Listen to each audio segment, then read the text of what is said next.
We are about to embark upon a series of strange and exciting, dangerous adventures.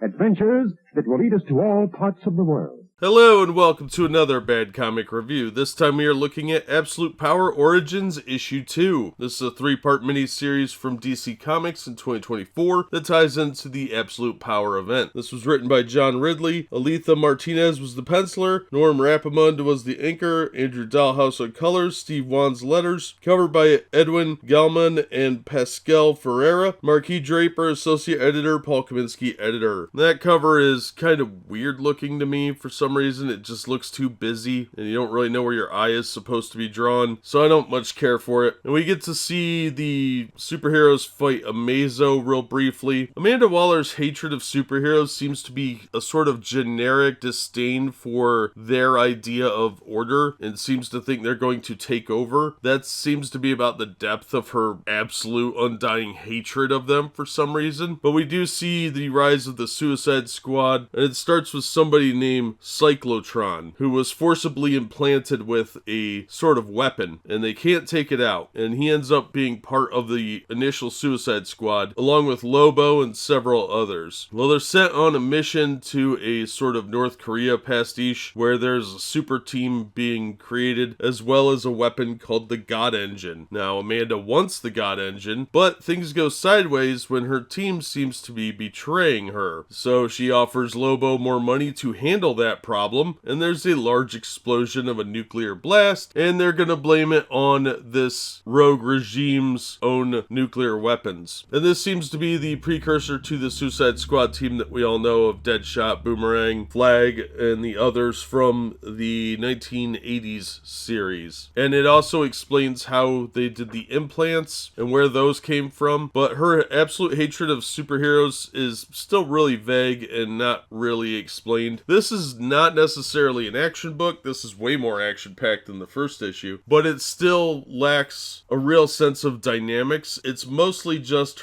a talking book about her origin and vague motivations. They really don't explain her abject hatred of the superheroes, other than she thinks they're going to impose some other form of order other than one represented by the people. But that is still incredibly nebulous, and I'm extrapolating that from what I've read so far in the first 2 issues. So I think it strays a little bit too much into these subplots of interpersonal relationships between her and her daughter that are just sort of space fillers. So I would say if you really want to read this, grab it out of a discount bin. I'm not particularly entertained by it. The idea of where the implants came from that kill the Suicide Squad team members is vaguely interesting, but looks like it was stolen from the Running Man or maybe Escape from New York as a general idea. I'm not really sold on any of that. It was just sort of okay. Wasn't great, wasn't hideous. The art's not that bad. It's not that great. It's just very, very forgettable and middle of the road. So try and get it for $1 or $2. Beyond that, you might feel a little cheated. I know I did. Otherwise, it's not much of a tie-in to the Absolute Power thing. It's not really giving too much in the way of motivation for her. It's just showing that she is an incredibly driven, morally bankrupt person, and they could have summed all this up in a one-shot as far as I can tell. But that's going to do it for this episode. Thank you so much for listening and supporting the channel. If you enjoyed the video, please hit the like button and don't forget to subscribe so you don't miss future reviews. If you'd like to help the channel out in other ways, links are in the description to various support methods. And as always, we hope to see you on the next one.